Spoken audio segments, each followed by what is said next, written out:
Olá, tudo bem? Eu sou o pastor Wellington, sou capelão evangélico aqui da Basílica de Santa Maria.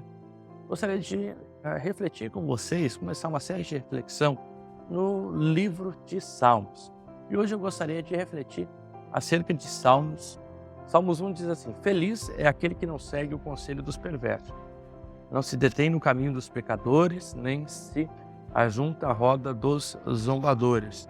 Interessante que o verso 1 aqui começa com uma bem-aventurança, né? Próximo daquilo que a gente vê lá em Mateus capítulo 5, as bem-aventuranças, lá no Sermão do Monte, onde Jesus também delimita uma série de pessoas que são consideradas no reino de Deus como bem-aventuradas, como felizes.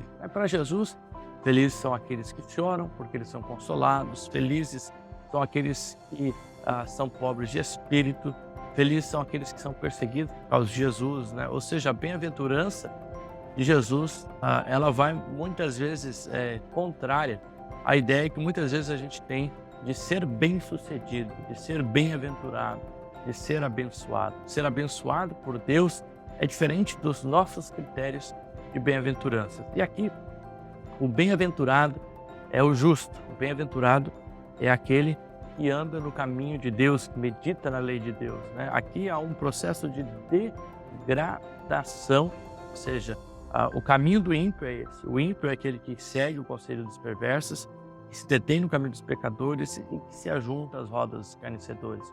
O justo, pelo contrário, não deve ser tomado ou achado nessas ações. E aqui a gente percebe um processo de degradação.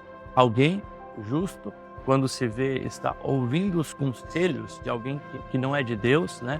Ou que alguém que é ímpio, não só ouvindo os conselhos, quando se vê, está no caminho de, né? Caminhando com, e quando menos se apercebe, está junto na roda dos escarnecedores, praticando as mesmas ações. Ou seja, o mal, o pecado, ele influencia, ele toma conta do coração e faz com que muitas vezes nós sejamos tomados por ações maléficas de pecado. Mas o justo, ele encontra o seu prazer, né? O seu prazer não está no caminho dos pecadores, nem na roda dos escarnecedores. Pelo contrário, seu prazer, a sua alegria está na palavra de Deus, né? E nela medita de dia e de noite, na lei de Deus. A lei aqui representa a própria Torá, a própria ordenança, os mandamentos divinos. O justo, ele tem prazer na obediência da palavra de Deus, em conhecer a Deus por meio das suas escrituras. Versículo 3 faz uma representação de como o justo é visto. O justo é visto como aquele que é plantado à margem de um rio e que dá fruto no tempo certo, que as folhas nunca murcham e prospera em tudo o que faz. Ou seja, o caminho do justo é um caminho de frutificação, um caminho de prosperidade. E ele não é próspero, e ele não frutifica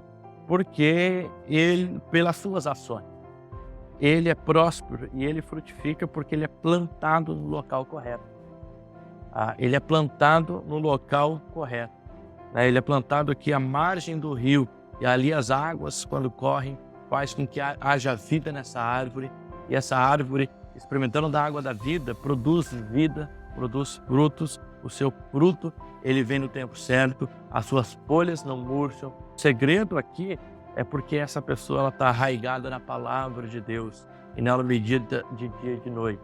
Por isso, os frutos naturais são frutos de bênção, frutos de prosperidade, e não prosperidade no sentido material, mas prosperidade no sentido de viver a vontade de Deus e aquilo que Deus planeja. Já o perverso, diz aqui, o verso 4, o mesmo não acontece com os perversos, porque eles são uma palha levada pelo vento, né? Qualquer vento, não há nenhuma raiz que sustenta. Se o justo, ele é enraizado pela palavra de Deus, o perverso, ele não possui raiz em si mesmo, e assim ele é levado por qualquer vento de doutrina ou de falácia. E eles serão condenados quando vier o juízo. Os pecadores não terão lugar entre os justos, pois o Senhor guarda o caminho dos justos, mas o caminho do perverso leva à destruição. Há uma promessa no verso 6 aqui de que o próprio Senhor guarda o nosso caminho, daqueles que seguem a Deus, daqueles que meditam na sua palavra. A garantia não está na força do braço de quem luta, nem na capacidade daquele que procura viver uma vida de santidade. Mas a garantia está aqui justamente no próprio Senhor, que guarda o caminho dos justos. E ao contrário, o caminho da destruição do perverso leva à destruição e ao juízo. Quero orar por você e pedir para que Deus possa fazer com que o seu coração e o meu coração esteja arraigado na palavra de Deus nesse dia. Pai, eu oro por essa pessoa que está assistindo, que o Senhor possa fazer com que dela haja frutos de vida, frutos, ó Deus, de amor, arraigados na Tua palavra. E na Tua palavra ela possa meditar de dia e de noite. Que ela não seja seduzida pelos caminhos perversos, caminhos de maldade, caminhos do pecado, mas que antes ela encontre o seu prazer no Senhor e na Sua palavra.